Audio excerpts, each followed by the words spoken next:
आप सभी को मेरा नमस्कार। मेरा नाम गणपत राम है और मैं मौलाना आजाद विश्वविद्यालय के फार्मेसी संकाय में अंतिम वर्ष का छात्र हूँ।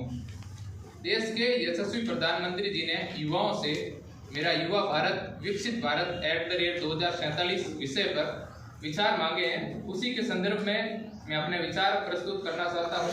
विचारों की अभिव्यक्ति में कोई त्रुटि हो तो क्षमा करें। स्पष्ट कर दूं कि मेरे विचारों का झुकाव देश की अच्छी सुशासन व्यवस्था से ज्यादा देश के जागरूक और विवेकशील नागरिकों की ओर रहेगा, क्योंकि किसी भी देश को महान उस देश की शासन व्यवस्था नहीं, देश के नागरिक बनाते हैं।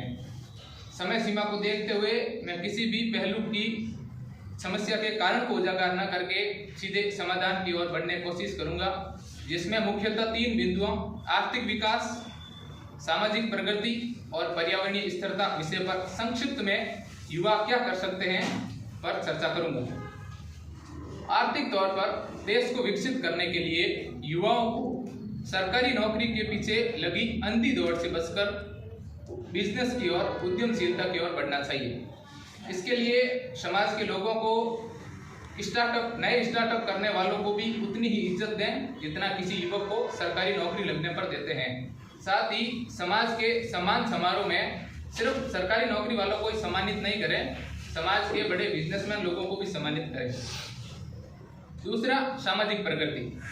सामाजिक प्रगति के लिए युवाओं को अपने क्षेत्र में स्थित सरकारी विद्यालय की एक कमेटी बनाई जानी चाहिए। उस कमेटी के द्वारा स्कूल में आवश्यक इंफ्रास्ट्रक्चर, एक लाइब्रेरी, खेल मैदान जैसी बुनियादी आवश्यकताएं आपसी सहयोग से कर लेनी चाहिए।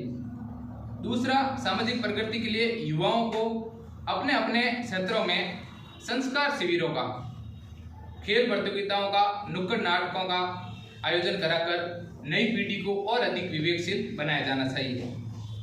तीसरी है पर्यावरणीय स्थिरता।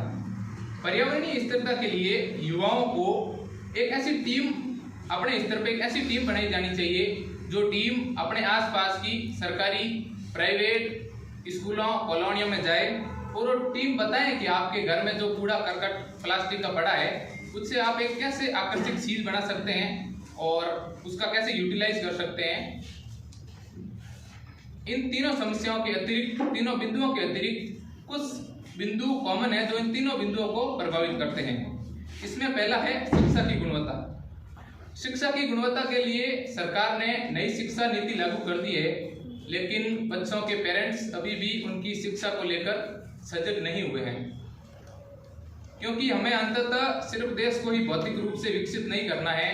मैं चाहता हूं अपने नागरिक विकसित हो, देश सिर्फ भौतिक रूप से नहीं, आध्यात्मिक रूप से शांति प्रतीक बने, सहानुभूति देश बने, ताकि हम सिर्फ विकसित नहीं, पुनः विश्व गुरु के रास्ते पर चल पड़े।